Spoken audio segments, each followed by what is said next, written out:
Hey folks, Steve Adubato here. It is our pleasure to welcome Dr. Robi Ludwig, who is a psychotherapist and author of a book called Your Best Age Is Now. Is that true? Yes, absolutely. Even if someone says, wait a minute, they're lying about their age, some of us are like, yeah, really? You know, you don't want to be that honest? Or we think back, it was better that now?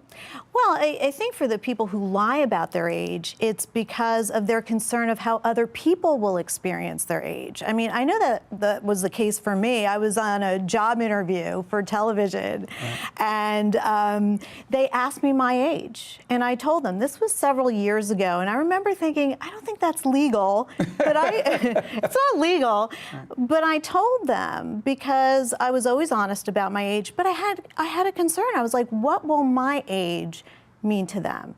Will it knock me out of the ballpark? Is this really it? And it really kind of set me on this journey of what midlife means to people, the negative kind of script we subscribe to because of our culture. And I'm so glad I did research and found lots of positive aspects of this time of life. Who'd you talk to? Well, for my book, I talked to Suzanne Summers, I talked to Kathy Lee Gifford, I talked to Hoda Kotb, I talked to Joan London, Kate White, all these amazing women who had a lot of wise, sage information to share about what it's like to arrive at midlife, some of the concerns they had. For Kathy Lee, she's very spiritual. So she talked about how her spiritualism really opened up seeing the world in a different way and finding meaning in a different way, which we know if you find meaning, that's where your mental health comes from. That's where your physical health comes from. But we live in a culture that tells us that youth is where it's at. We have an over-idealization of youth. And so it is misplaced. It is. I mean, I think there's a fantasy subscribed to that if you're young, then you have a lot of possibilities ahead of you. But hold on, before we go any further, why wouldn't we want to tell younger people that? Well, we should. But does that, by the zero-sum mentality, there's only so much to go around, therefore there's not much for those who are of a certain age? That's the problem. So once you leave youth, whenever that time is, the message is, it's over for you. It's a time of loss. It's about what you're losing. You're losing your looks. You're losing your mind. You're losing people being interested in you. You're losing your, dare I say, in this business of television, which clearly has nothing to do with your ego. Yeah. That's a joke. Right. You're losing your relevance. Right. People won't notice you. You're losing a sense of being relevant in the world? Yes, and I was talking to this Harvard psychologist, and I said, well, what about when people tell you they stop being recognized, they stop being noticed, and they feel irrelevant? And she said, Robi, that's true of everybody. And when you think about it, there is a lot of truth to that. Think about the selfies. Everybody documenting everything, which I think can be a great thing. I don't have a problem with telling our youth the future's ahead of them. It is.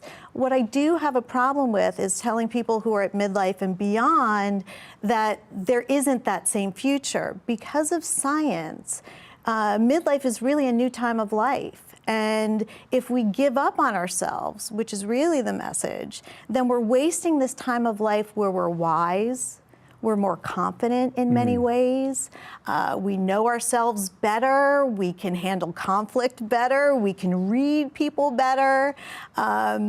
We see the positive side of life because of the changes going on in our brain, and all of this information was really nowhere to be found. And I wanted people to have this information in a book so they could say, oh my gosh, I'm not decompensating at 45 and beyond. There really is a lot of positive things going on for me, and I want to use that to my advantage. So, Robi, let me ask you this. How does what you are saying in the research in this book comport with the whole concept of retiring at whatever age? Because you're talking about the opposite. You're talking about new possibilities, new opportunities, and someone saying, well, I'm thinking I want to pack it in and stop working at 64 or whatever that number is. And you're saying, wait a minute, you're going to our life expectancy is much longer. Like, what are you going to do? Right. And there was a new study that came out saying that people who retired early ended up not living as long. Listen, if somebody says to me their goal is to retire early, fine. You know, some people want to do that, and then they find a second life of doing something else. But do you say, and do what? Does it matter, and do what? Like, say someone says, I'm just going to do nothing.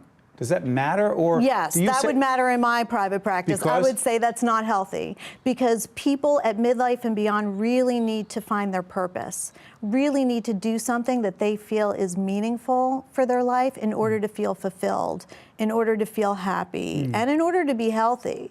So if someone wants to retire and do something artistically, great. Travel the world, fine.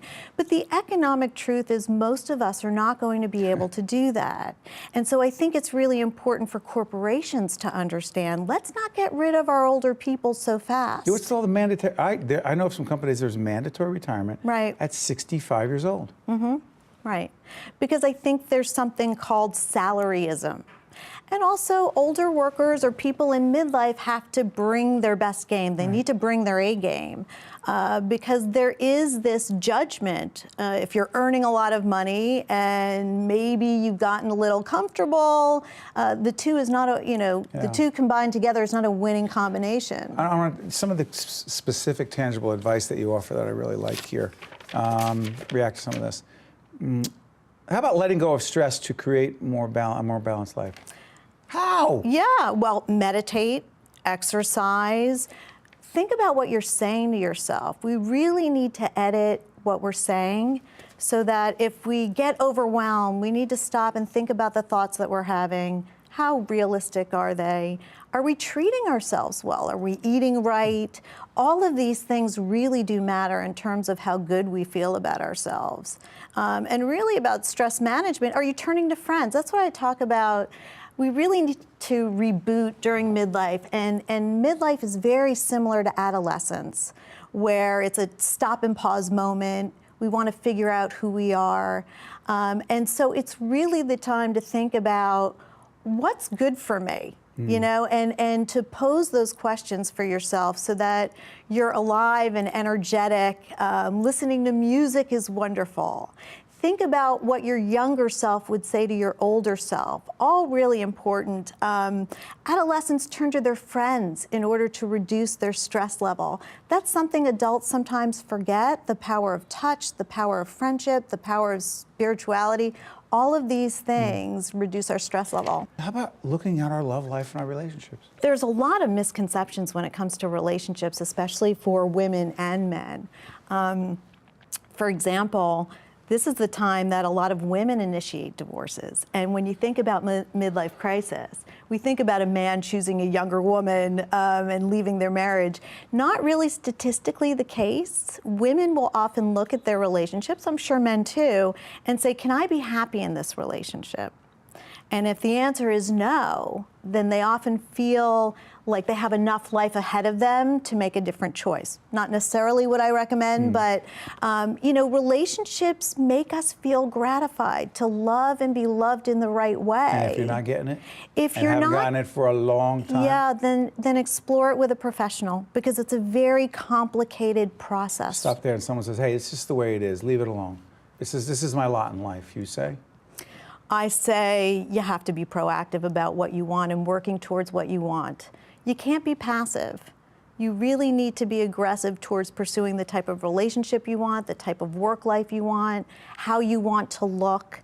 But I think what we need to know is to not give up on any area of our life, because once we do, once we accept that, then we can anticipate a lot of losses. Is there a self-fulfilling prophecy there? I do. I think so. Yes. Once you start saying there's nothing left for me, we make that true. It's called confirmation bias. We tend to make true what we believe is true. You're good. Thank you. Your best age is now, Dr. Robi Ludwig. Great stuff. Thank you so much for helping a lot of people. Appreciate it. Stay with us. We'll be right back right after this. The preceding program has been a production of the Caucus Educational Corporation, celebrating over 25 years of broadcast excellence, and 13 for WNET, NJTV, and WHYY.